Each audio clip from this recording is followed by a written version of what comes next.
Friends, today எபிசோட்ல ராகினி அஜயும் வெண்ணிலாவை பத்தி பேசிட்டு இருக்காங்க. பசுபதி கிட்ட இருந்து ராகினிக்கு கால் வருது. பசுபதி வந்து சொல்றாரு, யமுனாவுக்கு வந்து அவசரமா கல்யாணம் ஏற்பாடு பண்ணிட்டு இருக்காங்க. மாப்பிள்ளை யார் தெரியுமா, நம்ம நிவின் தான் அப்படின்னு சொல்லிட்டு சொல்றாங்க.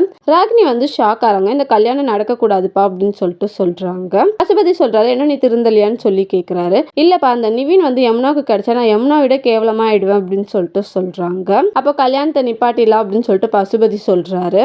விஜய் வந்து காவேரியோட ஃபேமிலி மெம்பர்ஸை பார்க்கறதுக்காக போறாங்க. எங்க ஃபார்ம் ஹவுஸ்ல விளைஞ்சது அப்படின்னு சொல்லிட்டு காய்கறி கொடுக்குறாங்க. குமரனோட ஆக்டிங்கையும் பாராட்டுறாரு. காவேரியும் யமுனாவையும் காட்டுறாங்க. எங்கடி போன அப்படின்னு சொல்லி கேட்குறாங்க. நான் தான் இந்த தப்பும் பண்ண மாட்டேன்னு சொன்னேன்லக்கா அப்படின்னு சொல்றாங்க. இல்லடி, தனியா வீட்டில் இருக்க பயமா இருக்கு அதான் அப்படின்னு சொல்லிட்டு காவேரி வந்து சமாளிக்கிறாங்க. கங்கா வந்து காவேரிக்கு கால் பண்றாங்க. இந்த மாதிரி விஜய் வந்தாரு, நாளைக்கு வர போறீங்களாமே, காய்கறிலாம் குத்தாரு, உங்க ஃபார்ம் ஹவுஸ் ஹில் ஸ்டேஷன் கிட்டயா இருக்கு அப்படின்னு சொல்லி கேட்குறாங்க. காவேரி வந்து சமாளிக்க முடியாம சமாளிச்சிடுறாங்க. விஜய் ரூமுக்கு வராரு. காவேரியும் வராங்க. எதுக்கு எங்க வீட்டுக்கு போனீங்க, நாளைக்கே நம்ம அங்க வர போறோம்னு சொல்லியிருக்கீங்க, என்ன பிளான்ல தான் இருக்கீங்க அப்படின்னு சொல்லி கேட்குறாங்க.